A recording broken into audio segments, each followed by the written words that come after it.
અત્રે ડોમિનોઝ પિઝામાંથી ગઈકાલ રાતના પિઝા ઓનલાઈન મેળવ્યા બાબતે તથા પિઝામાં મરેલી માગ બાબતેની અત્રેની ઓફિસે ઓનલાઈન ફરિયાદ કરતા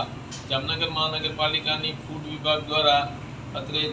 લખોટા તળાવ પાસે આવેલ ડોમિનોઝ પિઝામાં રૂબરૂ તપાસ કરી આ પેટીમાં તપાસ કરતા તપાસ દરમિયાન પેકિંગથી સર્વિસ દરમિયાન આવી મરેલી માખી ભરી હોય એવું જણાઈ આવતા પેટીને ₹10,000ની પેનલ્ટી કરી અને આ બાબતે ધ્યાન રાખવા તથા હવેથી આવા કોઈ કિસ્સા ન બને તે અંગે તાકીદ કરવામાં આવે છે. સ્વચ્છતા અંગે શું હાઇજેનિક કન્ડિશન મેન્ટેન કરવા બાબતે એને સૂચનાઓ આપેલ છે અને આ અંગે રોજકામ પણ કરેલ છે.